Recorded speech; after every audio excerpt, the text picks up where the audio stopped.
Let me start, of course, with the latest development that has been witnessed from the world.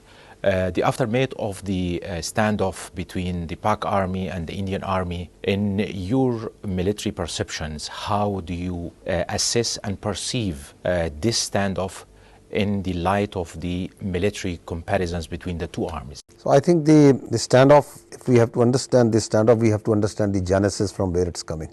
And the genesis lies in this reality that India is sponsoring terrorism, abetting terrorism in this region, especially in Pakistan, it's abetting terrorism. And instead of acknowledging that and dealing with that, it is hiding behind this fake narrative of terrorism. So that is the genesis of the problem. So you have a Pahalgam incident, instead of providing any evidence, because whatever evidence we have seen so far, that is so flimsy, that horse soon, within minutes, the fingers were started raising on Pakistan. Within 10 minutes, a first investigation report is registered in which it is established that the attackers came from across the border. Within minutes, their social media and media starts pointing fingers at Pakistan. And the fact of the matter is that 2 days ago, their foreign ministry spokesperson was asked on the progress that who are the perpetrators, and he is on record to say that the investigation is still continuing.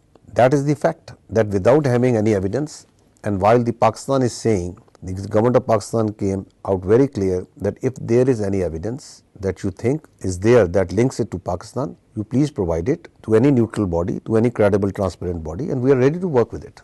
Not opting to go for that very rational approach, unilaterally the Indians decided and they attacked mosques, they bombed mosques with their missiles, they killed children, women, elderly. There are 40 shaheeds, 40 civilian shaheeds, 22 of them are women and children.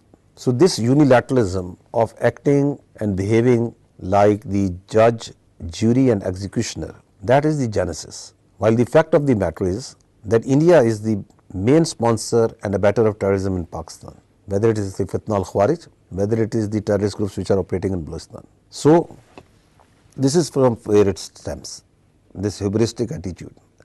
Now, as you asked, as far as the military is concerned, yes, the task that has been entrusted to the Pakistan Armed Forces by these people and the state is to defend its territorial integrity and sovereignty.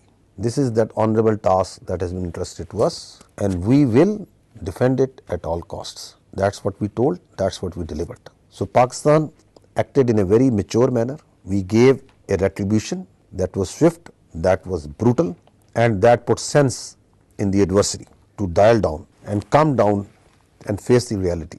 We defended ourselves on night of 6th and 7th. The Indians attacked. After they have attacked and released their weapons, only then a very professional Air Force, they struck down 5 of their aircrafts who were engaged in that horrendous, ghastly attack on the civilians. We took down their drones that they sent, the swarm drones that they sent, in dozens and dozens. The last count that we had was 84, but the number is much more because many civilians have also taken war trophies of these drones. Because the nation gelled together. The nation and the armed forces were Banyanum Marsus, one steel wall, standing against this aggression, this naked aggression. They tried to deter us from taking our swift and just retribution, which we owe to the people of Pakistan, to those innocent civilians, to those children. They tried to deter us by firing missiles on us on the early parts of the night, 9th and 10th May. The world saw it, but the Indians forgot to remember that you can deter only those who can be deterred. The nation of Pakistan, the people of Pakistan and its armed forces will never be deterred, can never be coerced, can never bow down to aggression and Indian hegemony.